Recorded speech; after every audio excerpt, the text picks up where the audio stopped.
hadratal muhtaromin wal mukarramin, para alim wal ulama, para tokoh masyarakat, para tokoh agama, para guru ngaji, wabil khusus sahibul majlis Gus Haji Khalilur Rahman Hakam,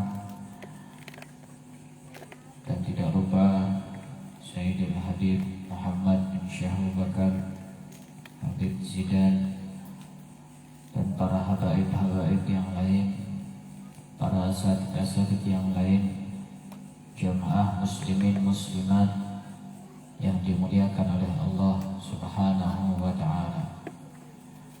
Alhamdulillah,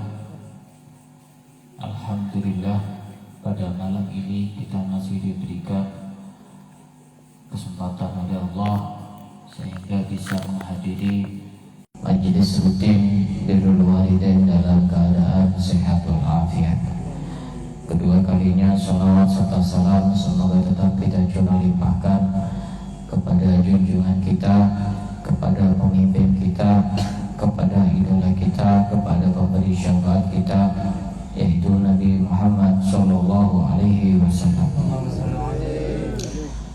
Hadirin para jamaah muslimin muslimat yang dimuliakan oleh Allah Subhanahu wa ta'ala, kita akan melanjutkan pembacaan kitab Safinatun Najah yang dikarang oleh Syekh Salim bin Abdullah bin Sa'id bin Sumair Al-Hadrami Asy-Syafi'i. Sekarang kita akan memasuki langsung bab fikih. Sekarang kita akan membahas tentang tanda-tanda balik.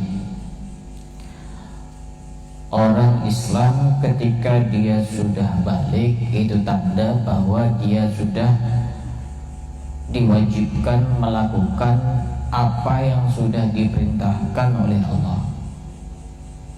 Misalnya sholat, kalau orang belum balik, ya pasti dia tidak wajib sholat. Nah, sebelum balik, kita juga perlu tahu bahwasanya balik itu salah satu tanda orang mukallaf. Jadi orang yang sudah berkewajiban melakukan apa-apa yang sudah diperintahkan oleh Allah dan menjauhi apa-apa yang sudah dilarang oleh Allah itu adalah orang mukallaf. Siapa yang disebut orang mukallaf? Yang pertama adalah akilun, orang yang berakal. Karenanya jika ada orang tidak berakal, berarti dia gila, maka dia tidak wajib melakukan hal-hal yang diperintahkan oleh Allah. Semisal contoh sholat, ada orang gila maka dia tidak wajib sholat. Gila dengan makna yang sesungguhnya, gila jalan-jalan di pinggir itu, kemudian dia makan sembarangan, itu gila yang beneran. Tapi kalau tergila-gila tetap wajib sholat, karena dia bukan gila, tergila-gila. Dia gila maka tidak wajib sholat. Kenapa? Karena dia tidak mukallaf. Yang kedua, dia harus balik. Nah, balik ini yang akan nanti kita bahas. Kalau orang belum balik, maka dia tidak wajib sholat. Walaupun seperti itu, ketika anak belum balik, orang tua yang punya kewajiban untuk memerintahkan anaknya melakukan hal-hal yang sudah diperintahkan oleh Allah melalui Rasulullah. Satu contoh misalnya dalam sebuah hadisnya Rasulullah memerintahkan kepada orang tua, muru auladakum bis-sholati wa hum abna'u sab'in. Perintahkanlah anak-anak kalian untuk melaksanakan sholat sedangkan mereka pada usia 7 tahun. Jadi kewajiban orang tua pada saat anak usia 7 tahun itu memerintahkan mereka untuk sholat, walaupun sebenarnya mereka itu masih belum balik dan belum berkewajiban. Dan mereka tidak dosa ketika mereka tidak sholat. Yang dosa adalah orang tua ketika orang tua tidak memerintahkan anaknya sholat pada usia 7 tahun. Dan nanti ketika anak sudah usia 10 tahun, ketika orang tuanya memerintahkan sholat dan anaknya tidak sholat, orang tua wajib untuk memukul, dengan catatan memukulnya tidak yang menyakitkan. Nah, Orang yang berkewajiban melakukan perintah-perintah Allah itu orang mukallaf. Tandanya orang mukallaf itu ada 5. Yang pertama, dia berakal. Kemudian dia balik. Berarti kalau belum balik masih belum berkewajiban sholat misalnya. Yang ketiga, salamatul hawas. Indra pendengaran dan penglihatannya itu normal. Artinya dia itu bisa mendengar, dia itu bisa melihat. Kalau ada orang tidak bisa mendengar, tidak bisa melihat, maka bagaimana caranya dia untuk menerima ajaran-ajaran Islam? Jadi dia pun tidak wajib untuk melakukan hal-hal yang diperintahkan oleh Allah, semisal sholat, semisal hal-hal yang lain, semisal puasa dan sejenisnya. Dan yang keempat, orang mukallaf itu syaratnya harus ada bulughud dakwah, harus sampai dakwah kepadanya. Contoh yang tidak sampai dakwah kepadanya, misalnya ada orang hidup di hutan belantara, belum pernah ada ustadz datang ke sana, belum pernah ada kiai datang ke sana, belum pernah ada habaib datang ke sana untuk menyebarkan agama Islam. Sehingga dia di sana itu nyembahnya bukan nyembah kepada Allah, nyembahnya kepada pohon misalnya. Kenapa? Karena dakwah tidak sampai ke sana. Sehingga dia tidak termasuk orang mukallaf. Ketika dia tidak sholat maka dia tidak dosa. Kenapa? Tidak sampai dakwah ke sana. Dan yang paling terpenting adalah dia itu beragama Islam. Nah, salah satu dari mukallaf ini adalah balik. Kita akan membahas tanda orang balik itu bagaimana. Ya, kalau di sini yang sudah berkeluarga pasti tidak perlu untuk tanya saya sudah balik atau belum. Ya, sudah balik otomatis. Nah, ini untuk mengetahui apakah anaknya sudah balik atau belum, ini penting. Kenapa kok penting? Karena pada saat itu ketika anak sudah tidak melakukan hal-hal yang wajib, anaknya dosa dan otomatis orang tuanya juga dosa karena tidak mengingatkan kepada anaknya, sekarang kamu sudah balik. Kenapa kok tidak diingatkan? Karena orang tuanya juga sudah tidak tahu anaknya sudah balik atau belum. Nah, disebutkan oleh pengarang kitab ini bahwasanya alamatul bulughi salasun, tanda orang balik itu ada 3. Ketika memenuhi 3 tanda ini, maka orang tersebut sudah bisa dikatakan orang yang balik. Apa tandanya? Yang pertama adalah tamamu khamsa asyrata sanah fid dzakari wal unsa. Kalau ada anak laki-laki maupun anak perempuan ketika sudah mencapai usia 15 tahun, maka sudah otomatis balik. Tidak usah tanya dia sudah keluar darah haid atau belum. Kalau laki-laki tidak usah tanya apakah dia sudah pernah mimpi keluar mani atau belum. Karena ketika orang sudah mencapai usia 15 tahun, baik laki-laki maupun perempuan, maka dia sudah dikatakan balik. Kalau sudah balik berarti sholat yang asalnya masih belum wajib menjadi wajib. Kalau dia tidak sholat maka dia berdosa. Ketika dia tidak puasa maka dia berdosa. Dan hal-hal yang lain yang wajib ketika ditinggalkan maka dia berdosa. Ketika dia bermaksiat maka sudah ada catatan yang tertentu di hadapan Allah Subhanahu wa ta'ala. Ini tanda yang pertama, usia mencapai 15 tahun. Yang kedua, tanda orang balik. Ada yang usianya 15 tahun di sini? Tidak ada. Sudah balik semua berarti ya. Tidak ada yang 15 tahun. Ini umur berapa ini? Ya, kamu umur berapa? 11. Iya, nanti dijelaskan. Kelas berapa? Kelas 5 SD. Yang kedua, wal ihtilamu fil dzakari wal unsa li tis'i sinin. Tanda yang kedua disebut balik ketika ada laki-laki yang sudah mimpi keluar mani pada usia 9 tahun. Dan perempuan juga bisa keluar mani pada usia 9 tahun minimal.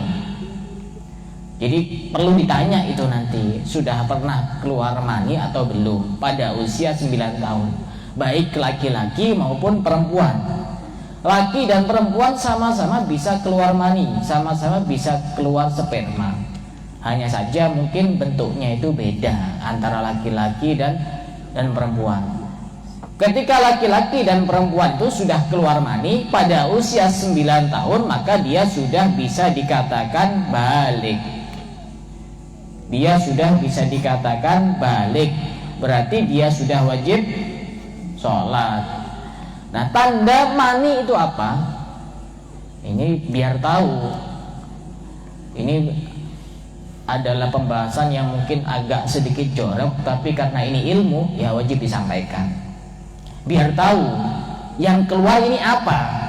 Nah, tanda mani itu yang pertama, warnanya itu putih, agak apa namanya, bukan encer, apa namanya, kental, keruh, agak keruh. Nah, agak keruh. Yang dewasa ketawa semua ya Gus, yang sudah dewasa. Yang kecil-kecil ya ketawa tapi tidak paham. Ikut-ikutan. Iya, ketawanya ikut-ikutan. Nah, tandanya itu pertama warnanya putih. Warnanya putih. Nah, jadi kalau ada keluar warna pink itu bisa dipastikan bukan mani. Harus putih. Warnanya putih, agak keruh dan kental, nah, itu mani. Yang kedua, tandanya itu keluarnya itu yatadafaq min ma'in dafiq. Yatadafaq itu ada hentakan. Kalau bahasa yang agak sedikit kasar itu keluarnya muncrat. Itu mani. Jadi kalau keluarnya seperti air kencing itu bukan mani, karena dia keluarnya langsung gitu. Mani ya, ya nah, kalau mani itu dia ada hentakan dan bahasa anak muda sekarang itu muncrat, keluarnya itu muncrat, maka itu mani. Itu tanda yang berikutnya. Nah, tanda yang berikutnya adalah keluarnya itu disertai dengan syahwat yang kuat. Kalau ada syahwat yang kuat kemudian keluar cairan yang warnanya putih agak keruh dan keluarnya itu muncrat, itu berarti mani. Kalau keluarnya tidak disertai syahwat yang kuat berarti tidak mani. Nanti akan saya jelaskan juga ada cairan yang lain yang mirip dengan mani tapi bukan mani. Nah, itu hukumnya nanti berbeda. Ciri-ciri yang berikutnya itu mani atau tidak, keluarnya itu rasanya lezat, rasanya enak. Ini urusan rasa itu tidak bisa dijelaskan ya Gus ya, tidak bisa kecuali yang sudah pernah merasakan. Rasanya itu enak, keluarnya itu. Kalau keluarnya rasanya tidak enak, itu berarti bukan mani. Jadi ini harus ada syarat-syarat tertentu ini. Nah, kemudian syarat yang berikutnya bisa dikatakan mani itu baunya adalah seperti bau adonan roti ketika maninya itu dalam keadaan masih basah. Kayak bau adonan kanji atau roti seperti itu ketika masih basah, baunya seperti itu. Ini hal-hal yang mungkin tabu tapi perlu dijelaskan biar tahu. Dan ketika mani itu sudah kering, baunya itu seperti putihnya telur. Itu ciri-ciri mani. Ketika memenuhi syarat-syarat ini, maka itu bisa disebut mani. Dan orang yang sudah pernah keluar mani dengan ciri-ciri itu, maka dia tanda sudah balik. Ketika dia tidak sholat, maka dia dosa. Ketika dia tidak puasa, maka dia dosa karena dia sudah balik. Ada yang lain yang mirip dengan mani tapi bukan mani. Kalau mani itu hukumnya suci menurut mazhab Syafi'i. Jadi misalnya ada orang dewasa sarungnya terkena mani, itu sebenarnya boleh digunakan sholat. Kenapa? Karena mani itu suci.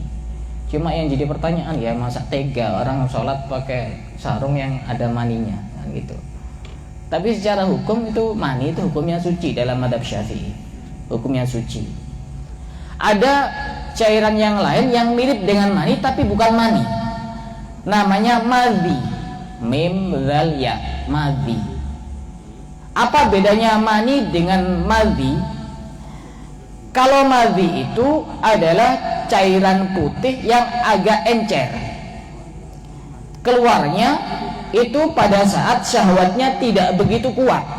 Satu contoh, mohon maaf, ini majelis mulia, tapi ini harus disampaikan biar paham. Misalnya, mohon maaf, ada seorang laki-laki melihat seorang perempuan, kemudian pada saat melihat perempuan itu timbul syahwat, terangsang sampai akhirnya keluar cairan. Nah, cairan itu biasanya tidak begitu kental dan tidak begitu keruh, cairan putih dan keluar mengiringi syahwat yang tidak begitu kuat. Nah, itu namanya madhi. Bagaimana hukumnya madhi? Hukumnya najis. Jadi nanti dia itu tidak wajib untuk mandi besar.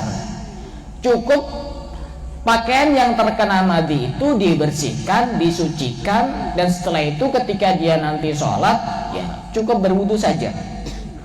Karena itu bukan hadas besar. Madhi itu hukumnya najis.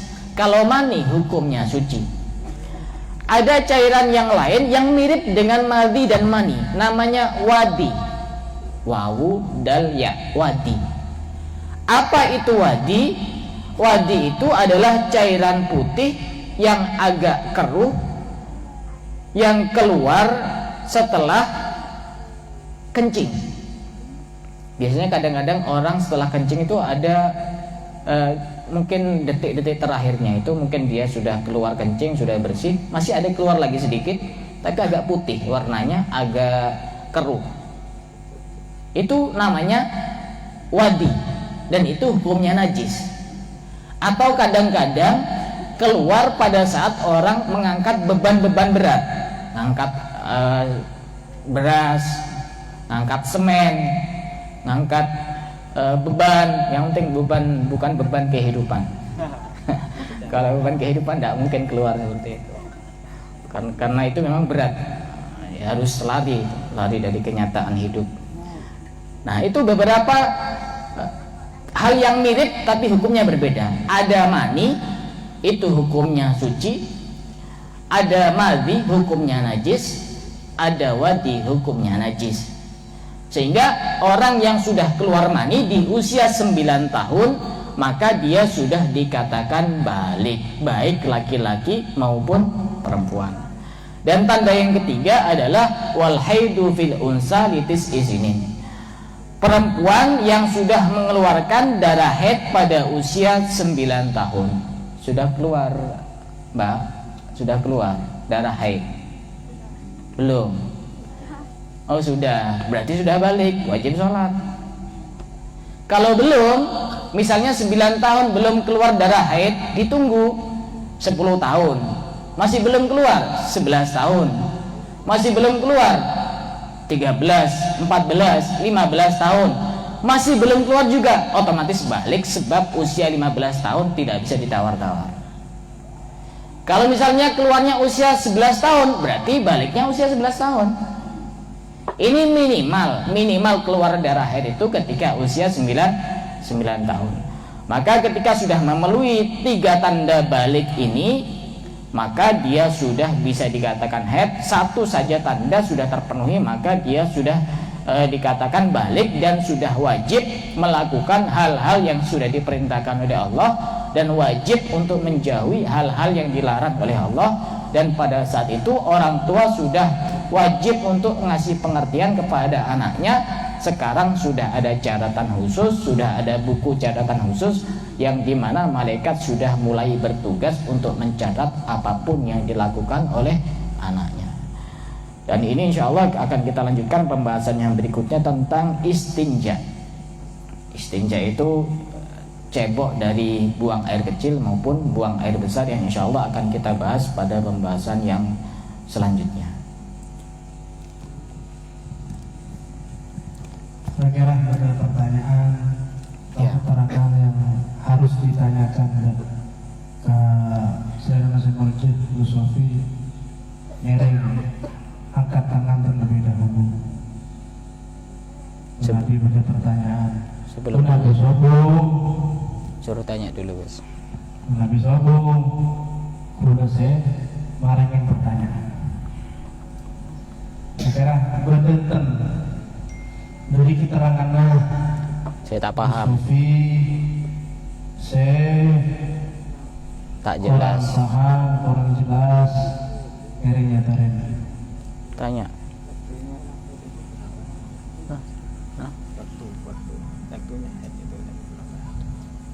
Itu kan nanti ada pembahasan khusus haid itu, tidak cukup.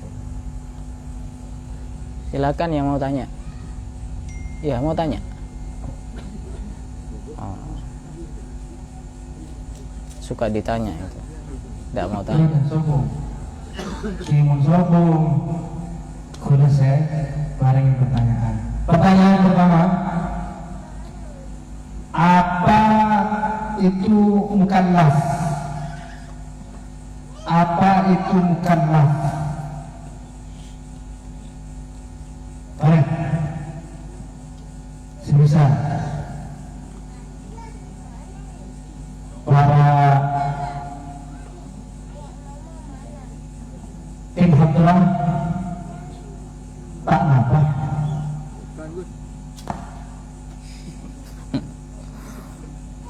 Karena beriring luaran, nah karena untuk tim hafteran.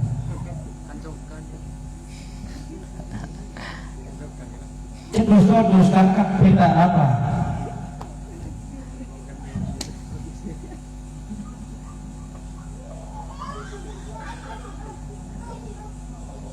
Bagaimana bisa kemudian sambung untuk acara akad nikah? Ya, apa itu mukallaf? Sombong. Gus Sofi terangkan lagi. Sini Gus, ini ada yang mau jawab. Oh, ada. Santai.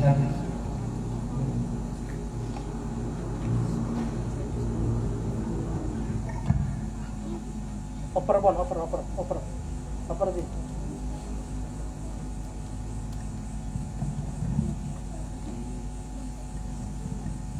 Assalamualaikum warahmatullahi wabarakatuh.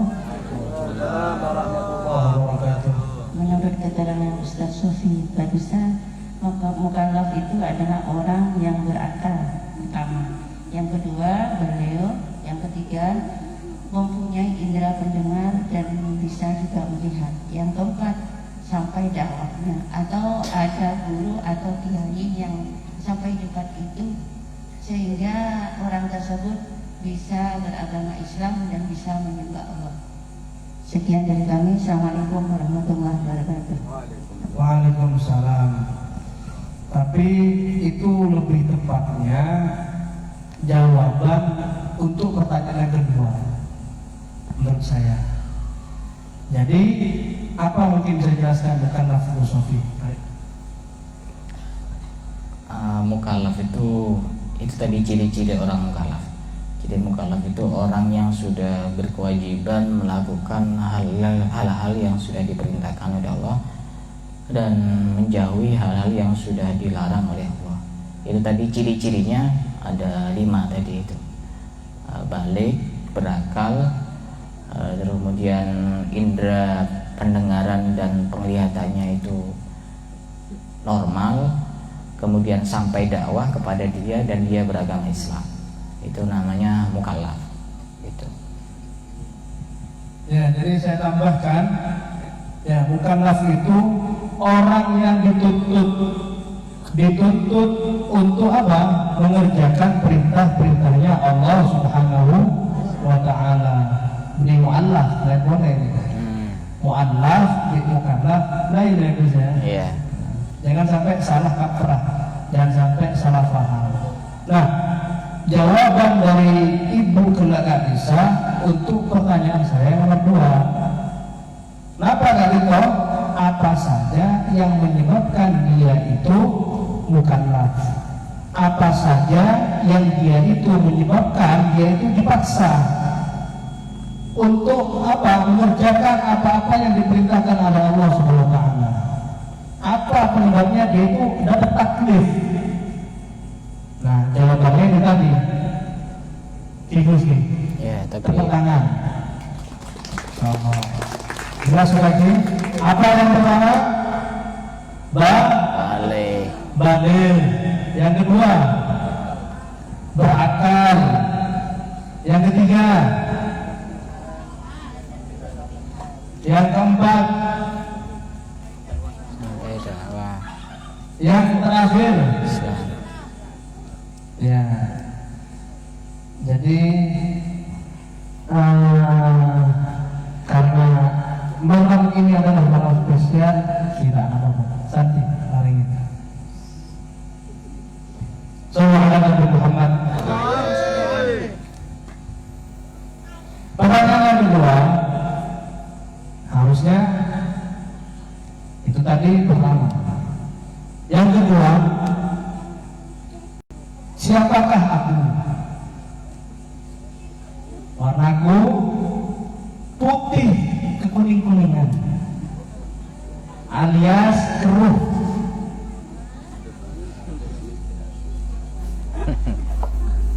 Tapi keluarku setelah aku buang air kecil. Siapakah aku?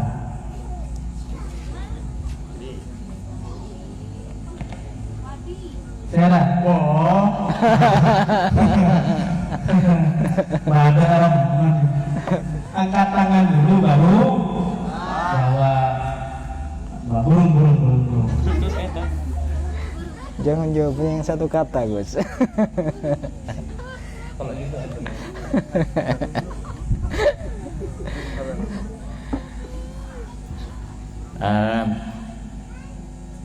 contoh begini, ada orang tidur ya, ini tidak dijelaskan tadi ya, kalau orang paham pasti bisa jawab. Ada orang tidur, kemudian setelah bangun tidur dia melihat sarungnya basah ya. Itu termasuk apa dan hukumnya bagaimana? Ada orang tidur, bangun tidur ternyata dilihat sarungnya basah. Itu apa yang basah itu dan hukumnya bagaimana?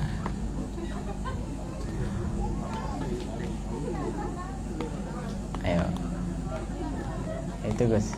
Di belakang itu Gus. Kira siapa yang mau jawab? Yang jawabannya lengkap, insya Allah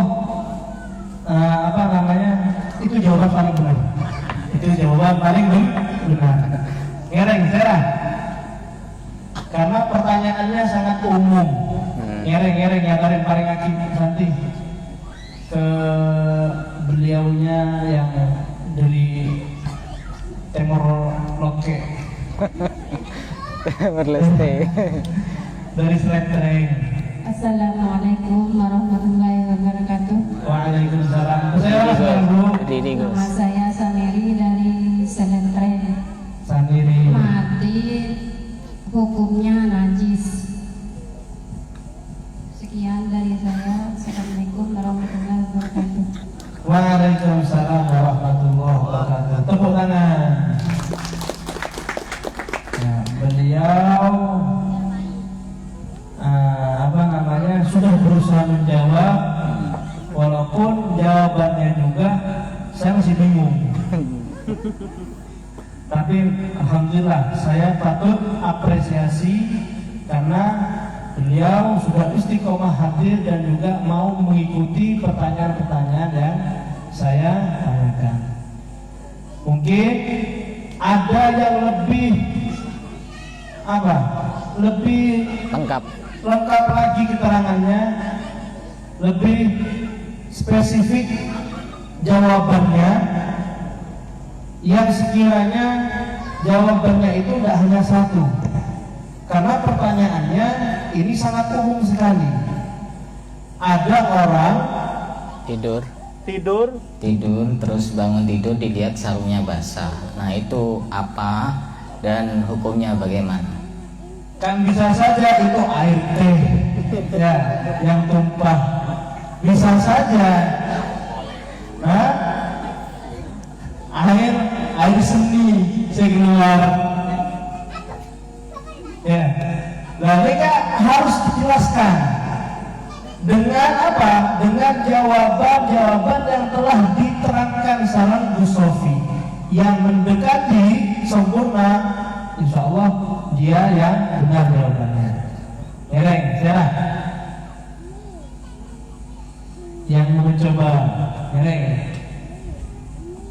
Yang mau berkhayal jawabannya.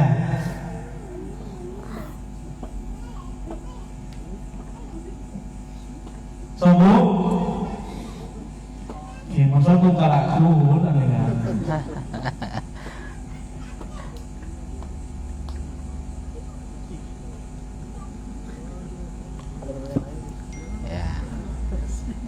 Mungkin jawabannya terlalu panjang ya. Tak kasih pertanyaan yang lain. Jawabannya dulu. Oh jawabannya, ya tergantung jawabannya itu. Kalau dilihat basah itu kok kayaknya baunya agak seperti es oyen, berarti itu es oyen. Hukumnya suci, tidak perlu mandi besar. Dilihat sesuai dengan tanda-tanda tadi itu. Kalau memenuhi kriteria tanda-tanda mani, berarti itu mani. Maka dia nanti wajib mandi besar.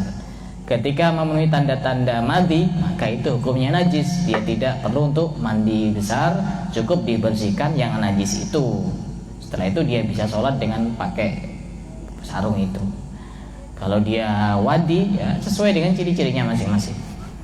Nah, gini, contoh yang lain, pertanyaan lain.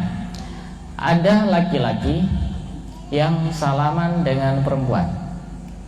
Ada laki-laki yang salaman dengan perempuan. Setelah itu keluar cairan, ya, cairan putih. Pasti dari bawah, bukan dari atas, bukan dari mulut. Kalau dari mulut cairan putih sudah jelas itu, tidak usah tanya. Dari bawah.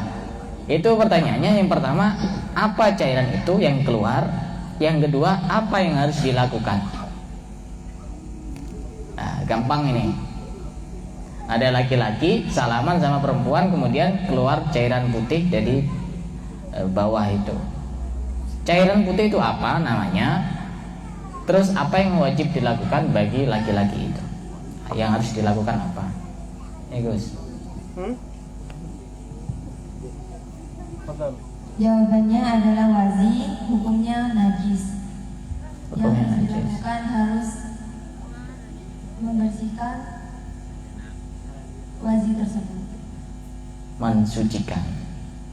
Karena najis ya wajib disucikan.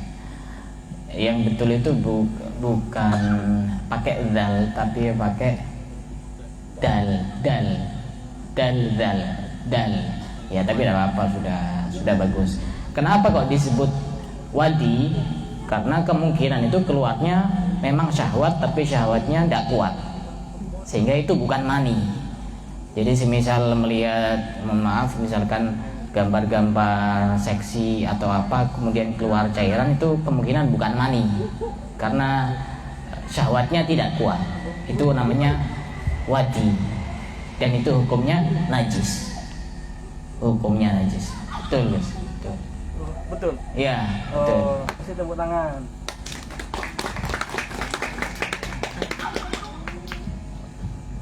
Ngereng menapi betul terwatanya. Saya tanya kita ke Gus Sofi Ngereng. Iya, yang mau tanya. Dari sekian banyak keterangan, sombong nih. Jelas tuh Mami. Jago. Oh ngereng. Bagaimana kalau perempuan itu keluar? Salam dulu. Assalamualaikum warahmatullahi wabarakatuh. Waalaikumsalam warahmatullahi wabarakatuh. Nama saya Salahuddin. Ngereng. Pertanyaannya bagaimana kalau perempuan itu keluar darahnya itu ketika umur 5 tahun atau 7 tahun sebelum 9 tahun, apakah disebut dengan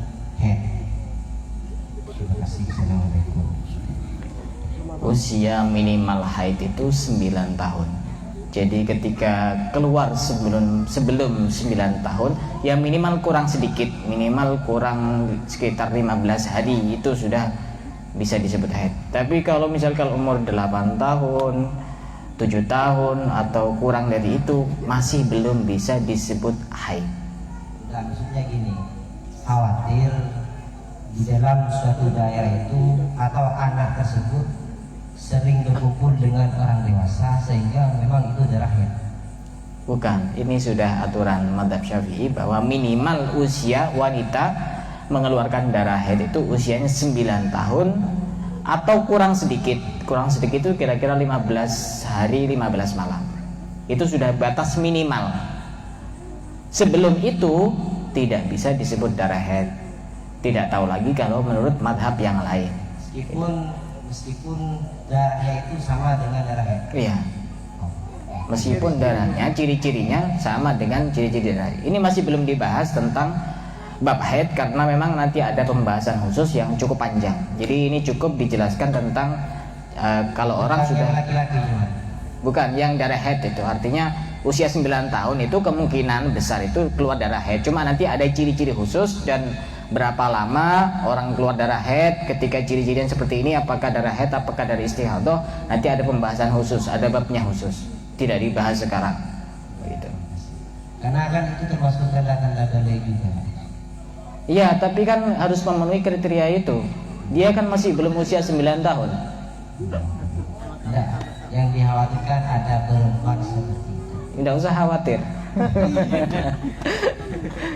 Tidak, takutnya kayak tadi itu kasusnya ada perempuan yang masih belum 9 tahun pas keluar darah haid. Tanda-tandanya ya darahnya sama, kemudian harinya juga seperti itu.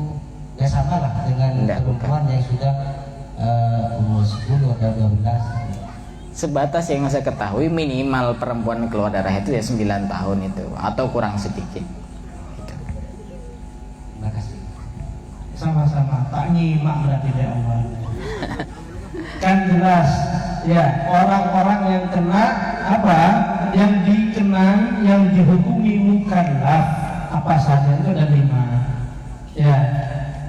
Selain baligh kan gitu kan, selain baligh dia itu juga harus memenuhi ciri-ciri yang 5 tersebut itu tadi. 4 setelah dari 1 apa, pokoknya selain yang 5 tadi itu sudah hafalkan semua. Apa saja yang membuat dia itu ditaklif, yang membuat dia itu mukallaf. Yang selain pertanyaan selain. Tapi insya Allah tak apa. Itu pertanyaan tadi bagus. Mudah-mudahan nanti berkembang. Ngeleng, serahin. Menapi betul pertanyaan. Ngeleng. Tekuk mikir. Mau tanya itu, Gus? Ngeleng. Jangan malu-malu. Ya. Karena ini yang dibahas adalah ilmu. Ngeleng. Assalamualaikum warahmatullahi wabarakatuh. Assalamualaikum warahmatullahi wabarakatuh. Jadi bertanya Gus, apa hukumnya ketika seorang wanita Yang mana? melaksanakan sholat Mana di orangnya? mana sholat tersebut mengeluarkan darah haid, apakah sholatnya sah atau tidak? Assalamualaikum warahmatullahi wabarakatuh. Iya. Ini sebenarnya masih belum pembahasan ya. Ini sebenarnya ada pembahasan khusus bab haid. Jadi nanti ketika itu memang benar-benar darah haid dan sudah memenuhi ciri-ciri darah haid, maka otomatis orang haid itu tidak boleh untuk melaksanakan sholat, hukumnya haram. Berarti otomatis tidak sah sholatnya. Dan nanti wajib untuk dikodok. Wajib apa enggak? Hah? Wajib apa enggak? Sholat tidak wajib dikodok, tapi kalau puasa wajib dikodok. Jadi kalaupun seandainya itu memenuhi kriteria darah haid yang sebenarnya nanti akan dibahas secara detail, maka sholatnya tidak sah. Wajib untuk berhenti. Maksudnya apa-apa yang mendasarkan sholat nanti kan juga. Iya ada. Nggak, seandainya itu nanti keluar memang benar-benar darah haid pada saat di tengah-tengah sholat, otomatis orang haid itu haram untuk melaksanakan sholat dan haram untuk melaksanakan ibadah, kecuali ada beberapa pengecualian. Makasih Gus. Yang lain, jika masih ada iskal sebelum kita lanjut untuk bersolawat kepada baginda Nabi Muhammad SAW. Cukup. Terakhir. Pertanyaan yang bisa amplopnya double.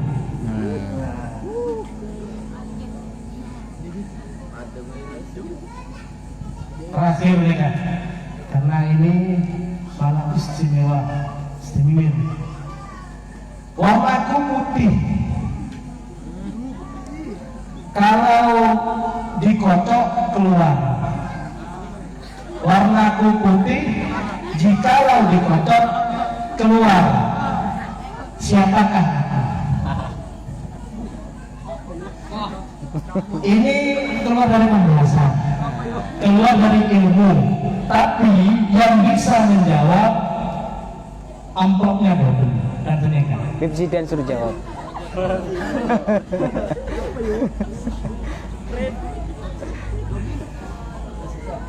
Siapa? Ngiring.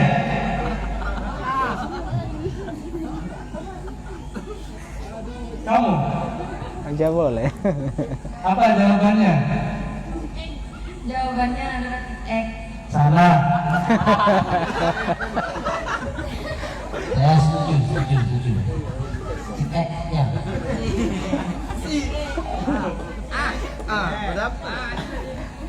Bener cantik lah. Jawabannya betul.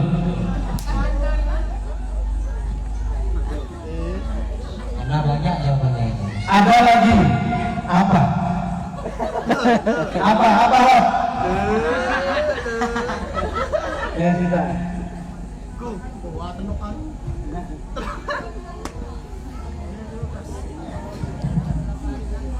Insyaallah tak pesen, lagi minta traktiran lagi cintanya. Oh, Santi. Santi. Diminum belum nih? Hah?